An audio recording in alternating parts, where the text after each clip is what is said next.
The question that I have is, could you tell us how to analyze problems involving flat belts? You might remember this sketch, right? I used this in another video to introduce flat belts. In this arrangement, we have a flat belt going over a fixed cylindrical roller. The tension on the belt is T1 on this side and T2 on this side. Let's say the coefficient of friction between the roller and the belt is mu. The specific question we want to answer here is, what is the relationship between T1 and T2?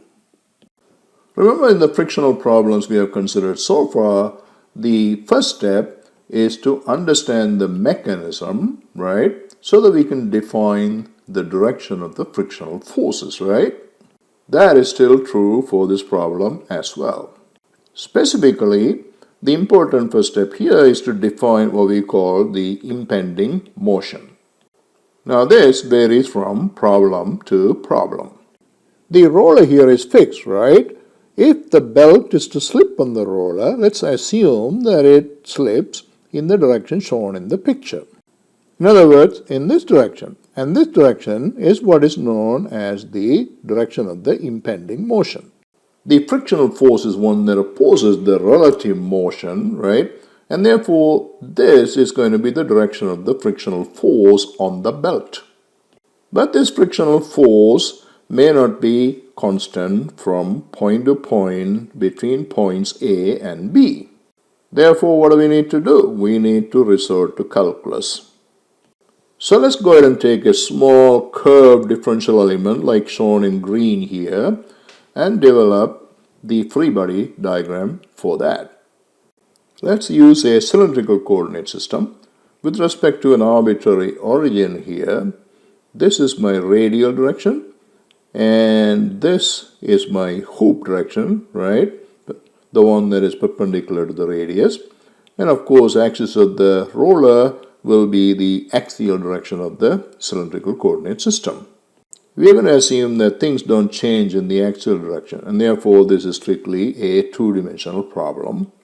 Let's start measuring the angle theta from OB, and let's call this radius as R1 and this is R2. So here's my free body diagram for that little differential stick from point C to point D. Let's call the tension on the belt here as T, and then the tension on the other side is going to be T plus dt, right? We know the direction of the normal force dN and the frictional force dF is going to be varying from point to point within this little differential arc, right? Let's go ahead and mark these forces at the bisector like shown in this picture. dN is along the bisector and dF is perpendicular to it. It's pretty easy to see that this angle right here is going to be d theta by 2. So based on what we just talked about, here's the description of these variables. Also remember, the direction of dF is based on the assumption of the impending motion, right? Now considering the free body diagram of the differential element, the unknowns are T, N, and F, right? So we have three unknowns and we need three equations. So let's go ahead and write down the equations. We can write down two equilibrium equations and one friction equation. Here they are. The first is the force equation in the x direction. The second is the force equation in the y direction. And the third one relates dF to dN through the coefficient of friction mu. In other words, this is our friction equation.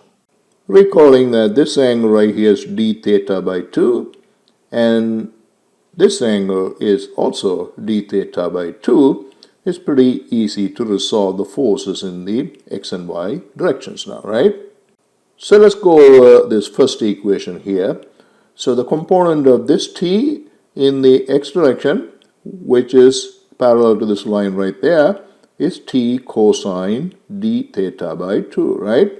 And the component of this force in that direction would be t plus dt times cosine d theta by 2. But its component is going to be in the negative x direction, so that goes in as a negative term in that equation. df happens to be exactly in that direction, and it's also in the positive x direction. So that goes in as a positive term. That's it. dn right here is perpendicular to it, so they will not show up in that equation. Now it's pretty easy to follow the second equation, so I'll let you do that. So we already talked about the friction equation. This is a differential element. D theta is supposed to be very small, right? So when d theta is very small, we know cosine d theta by 2 is approximately equal to 1, and sine d theta by 2 can be approximated to be d theta by 2. So now focusing on equation number 1, when this is 1 and this is 1, you can see this t and minus t will cancel out, right? So we're just simply going to end up with minus dt from the second term, and then of course df will stay as is. But from the friction equation, df equals mu times dn, so this equation becomes this. Simplifying equation 2 in a similar manner, we get this. Now comparing the three terms here, this one has one differential quantity, this one has one differential quantity, but this one has a product of two differential quantities, right? And therefore this is a second order term and can be neglected in comparison with these two terms. Therefore this simplifies to this equation number 5. So let's go ahead and eliminate dn from equations number 4 and 5, and we have this. Rearranging this so that we have the t terms on one side and the theta terms on the other side, we get this, equation number 6. So what we have is a differential equation. Let's go ahead and integrate this between points B and A. The tension at point B is T2 and the tension at point A is T1. So the integral here goes from T2 to T1. We have the angle theta on the right side. Taking this total angle as alpha, theta as we go from point B to point A varies from 0 to alpha. Integrating this term we get log t, integrating this we get theta, right? Now after applying the limits and expressing the log term in terms of its corresponding exponential term, we get this relationship. So this is what we set out to achieve. Remember our question was what is the relationship between T1 and T2, right? This is it, equation number 7. But let's try to understand this equation a little bit more. Specifically, let's try to understand the scope of the applicability of this equation.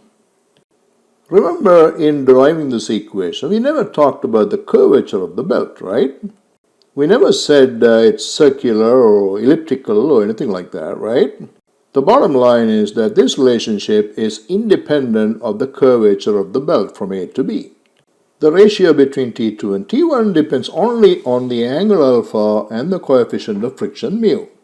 Therefore, the ratio between the two for case number 1, where the contact surface is elliptical, is exactly equal to that for case number 2, where the contact surface is circular. The curvature could be anything for that matter. Along the same lines, we never talked about the radius of the roller, right? Equation 7 is valid for any radius. For example, the ratio between T2 and T1 for this small roller is exactly same as that for this bigger roller. The third observation is the following. Supposing, say, the belt goes around the roller more than one turn. For example, here I have half a turn, but here I have 1.5 turns. And here I have 2.5 turns.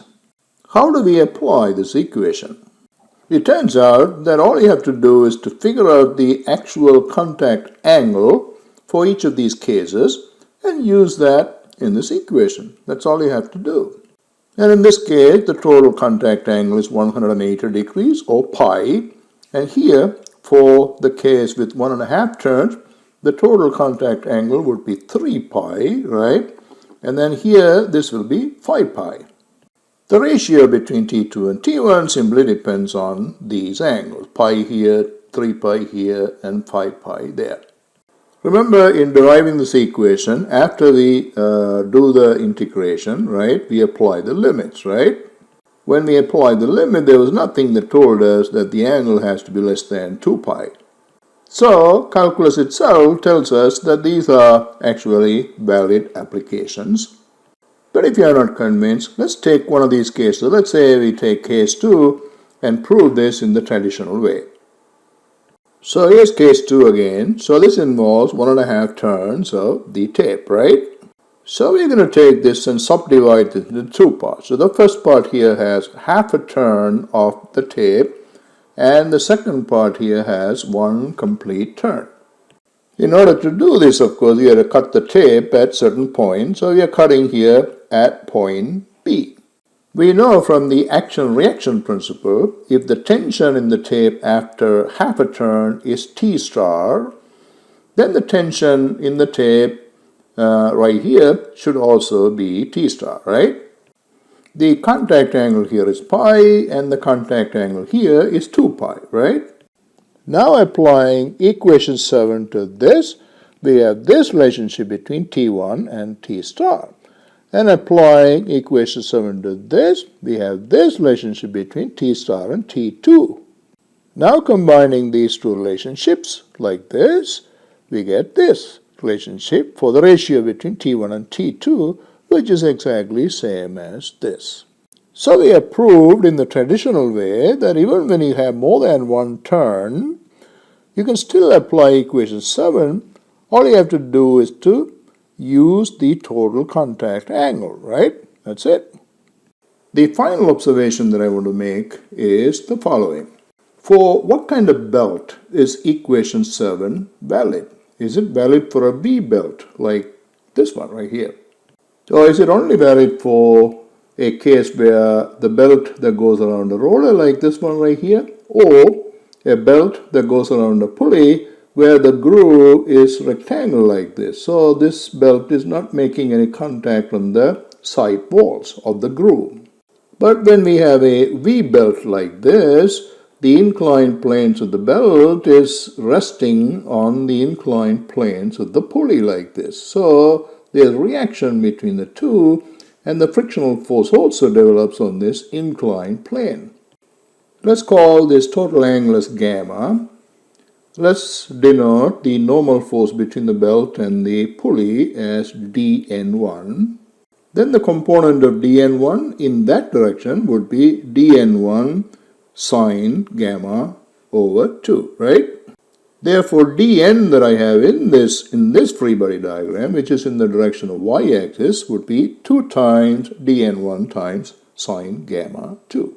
Now calling the frictional resistance on this inclined plane as dF1, the total frictional resistance would be 2 times that. By the friction equation, dF1 can be written as mu multiplied by dN1. Now combining these two relations, we can derive a relationship between dF and dN. And this is the relationship. Alright, so here we have mu star, which is some kind of effective modified coefficient of friction.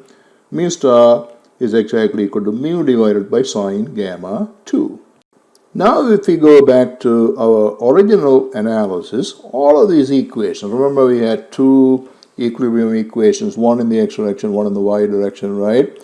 And then we had a friction equation, right? All of these equations are valid provided that we recognize the modification on the friction relation between dF and dN. In the end, the structure of the relationship between T1 and T2 remains the same. T1 over T2 equals e to the power of mu star times alpha, but mu star this time equals mu over sine gamma over 2. And of course, we recognize that when gamma is 180 degrees, gamma over 2 is 90 degrees, and we know sine 90 is 1, right? And therefore, mu star becomes exactly equal to mu.